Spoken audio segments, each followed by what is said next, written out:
Mas tumataas pa ang bilang ng mga taong may autism sa buong mundo. Ayon sa Autism Speaks Foundation, isa sa 68 bata ang may autism.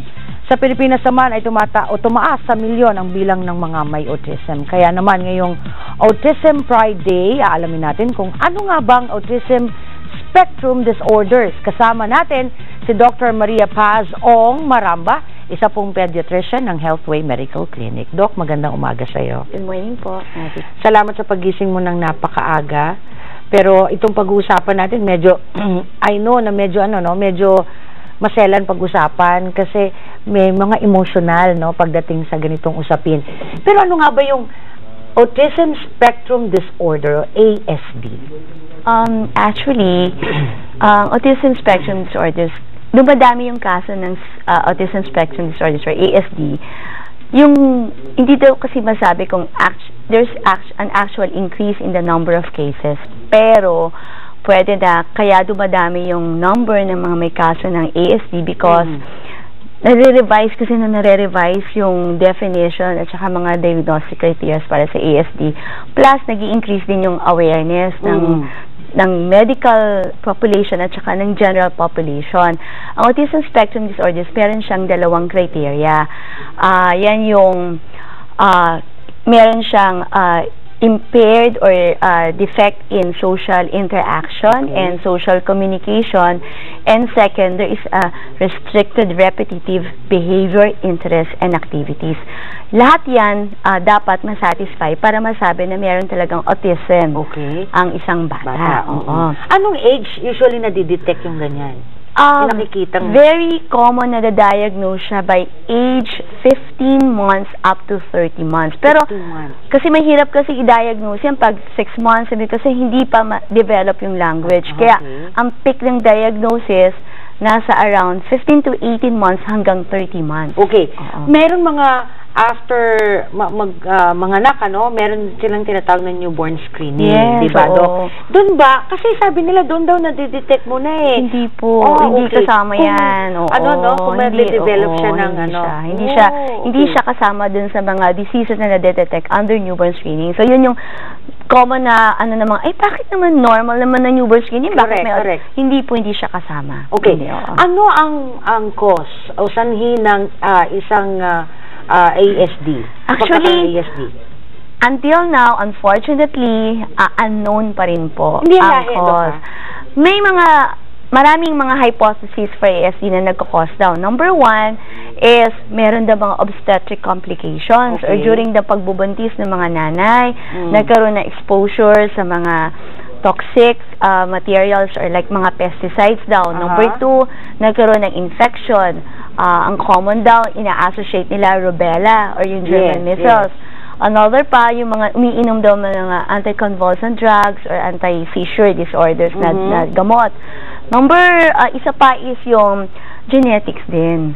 So, meron ding pero wala pang proven na cause talaga. So, genetics, nakikita kasi nila, meron daw among siblings, may increased risk daw. May mga, halimbawa, sa family, merong isang may autism, may around 18% na meron ding chance na magkaroon ng autism among the other family members or within the family. Kaya nga, importante din i-screen yung other children for autism kasi may genetics po na factor. Pero hindi pa talaga proven kung ano talaga, walang one proven cause kung ano talagang cause. Anong symptoms? I-ano natin sa criteria. Una yung impaired yung social interaction nila. Very common, meron silang language delay or language division. Tahimik lagi, ganyan. Tahimik lang talaga. Hindi naman pwedeng delay sila kasi dapat meron tayong at 2 years old, dapat nakaka 2-word phrases nila. By 2 years old. Like mama, papa, pwede yun, Doc? Ano pa? Dapat naman medyo advanced pag 2 years old, mama, ball, mama, SM, mama, B, Jollibee, gano'n. 2 years old yan, by 2 years old, yun, red flag yun, hindi pa sila makapagsabi ng gano'n. May around kasi before 1 year old, dapat medyo meron na silang syllables, mama, papa, nagja-jobber na sila, yun, hindi rin sila. Number 2, yung common among yung mga toddlers na meron silang parang meron silang sariling mundo. Wala silang eye-to-eye contact. Tapos meron silang mga sariling language nila, hindi maintindihan ng mga mother. Okay. Another din is meron silang hindi sila nakakapag friends with other kids among their age. Ito importante to and very highly predictive daw to for autism. Wala silang symbolic play. Ano yung symbolic play? Yung inaano nila yung isang object to another object, like a hairbrush. Diba yung mga bata naglalaro sila, ginagawa nilang mic yun. Yun, wala silang ganun. Hindi nila kaya yung ganun. Another is yung meron silang mga pretend play, yung naglalaro ng Indian cowboys, diba dapat yung mga toddlers meron ganun. Wala rin silang ganun. Odd play, meron din silang ganon. Yung mga laruan, for example, car, binigyan mo ang bata ng isang car, di ba, igaganon-ganon nila yan para lalaruin nila. And then, normally, they will move it like a functioning car. Ang may autism, titingnan nila yung car, but they will repeatedly spin the wheel, yung parts ng car, hindi the whole car, hindi nila ganon.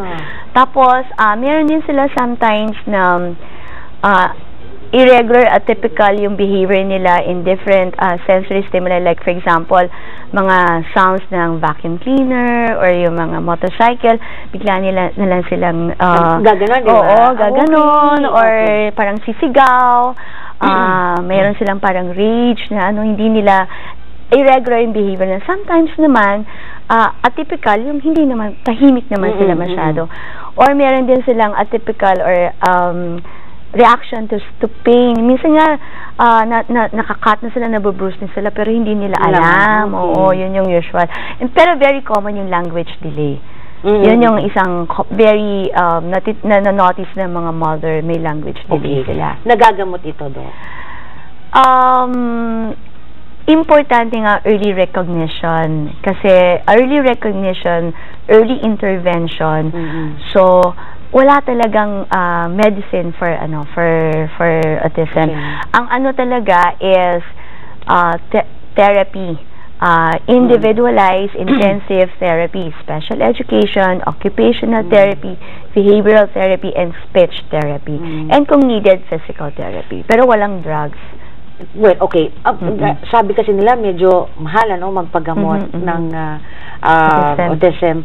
Paano pagka ganon, pwede bang ma-develop yan? Ano ang risk, Doc, ng pagkakaroon ng autism sa isang bata?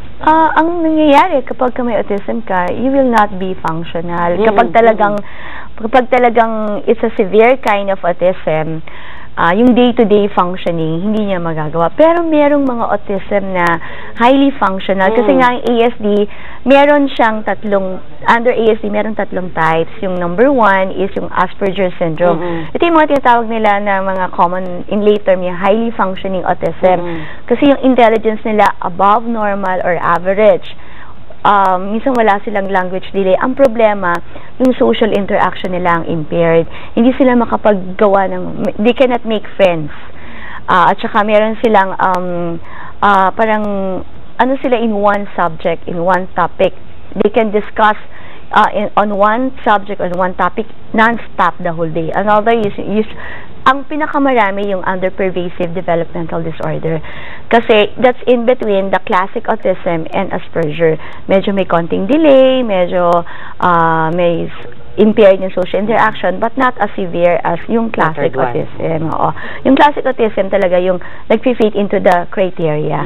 So yun yung usual na tatlong kinds of autism under the ASD. Ang dami pa sana nating pwedeng itanong kay doktora at marami pang malawak yung usapin na yan Pero sa mga susunod na araw, huwag kayong mag-alala, mga kapambansa almusal, makasama natin ulit si Doc Maria Taz-Ong. Doc, thank you so much at salamat sa pagising mo na umaga sa amin. Thank you. At sa mga susunod na araw invite ka namin ulit. No problem. Thank you so much. Magbabalik pa po ang araw-araw ninyong kasalo sa umagang Pambansa Almusal. Thank you.